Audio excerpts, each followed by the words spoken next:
Assalamualaikum warahmatullahi wabarakatuh. Alhamdulillahirabbil alamin. Wassalatu wassalamu ala asrofil anbiya'i wal mursalin sayyidina wa maulana Muhammad, amma ba'du.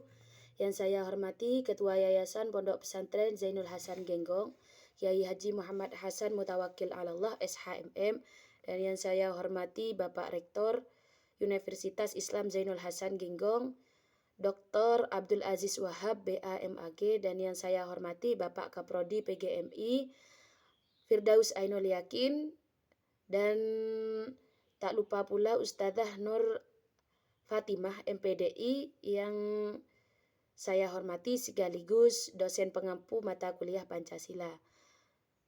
Saya Qoyimah Agustin dari Fakultas Tarbiyah Program Studi PGMI semester 1 kelas A.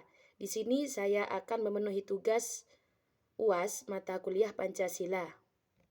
Di sini saya akan menjelaskan tentang sejarah lahirnya Pancasila dan landasan pendidikan Pancasila. Sejarah lahirnya Pancasila bersangkut paut dengan Kaisar Hirohito pada hari ulang tahunnya sebagai realisasi janji Jepang pada tahun 29 April 1945. Beri semacam ulang tahun pada bangsa Indonesia, yaitu dengan janji kedua dari pemerintahan Jepang berupa kemerdekaan tanpa syarat.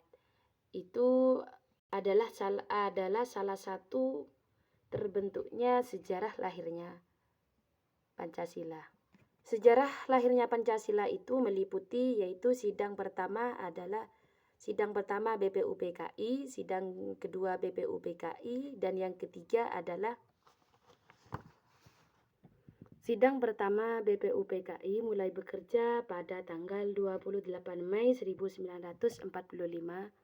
Dimulai upacara pembukaan dan mulai esok harinya dimulai sidang-sidang.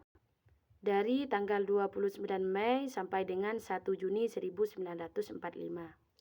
Yang menjadi pembicaranya adalah Mr. Muhammad Yamin, Insinyur Soekarno, Dr. Andes Muhammad Hatta, dan Mr. Supomo. Dan pada sidang kedua BPUPKI, tanggal 10 Juli 1945, Insinyur Soekarno diminta menjelaskan tentang kesepakatan tanggal 22 Juni 1945 atau Piagam Jakarta. Yang ketiga adalah pembentukan PPKI yang terdiri dari 21 orang, yang diantaranya adalah Insinyur Soekarno sebagai ketua dan Dr. Andes Muhammad Hatta sebagai wakil ketua. Dan berikut adalah landasan pendidikan Pancasila, diantaranya adalah landasan historis, yang kedua adalah landasan kultural, dan yang ketiga adalah landasan yuridis. Dan yang keempat adalah landasan filosofis. Yang pertama adalah landasan historis, bahwa bangsa Indonesia itu terbentuk melalui proses sejarah yang sangat panjang, yang cukup panjang, yaitu sejak zaman batu dan timbul kerajaan yang ada pada Indonesia ini.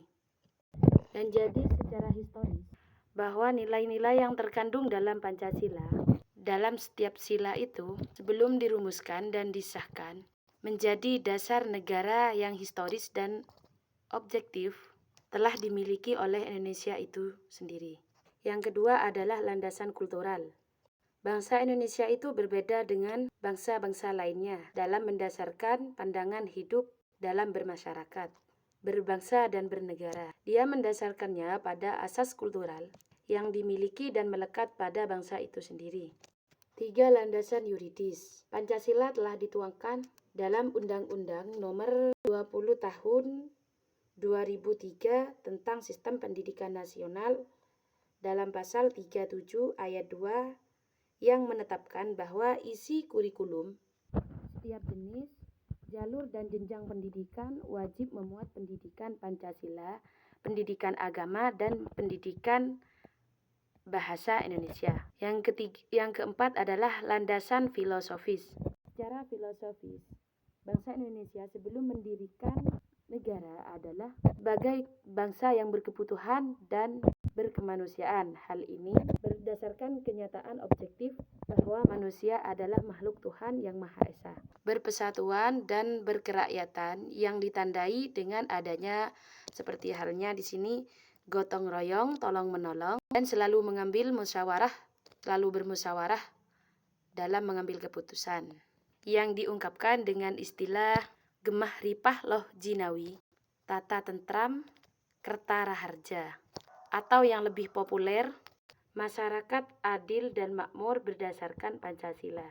Atas asas pengertian filosofis tersebut, maka dalam hidup bernegara, nilai-nilai Pancasila merupakan dasar filsafat pada negara tersebut. Cukup sekian yang saya sampaikan. Apabila ada kesalahan, kurang lebihnya saya mohon maaf. Saya akhiri. Assalamualaikum warahmatullahi wabarakatuh.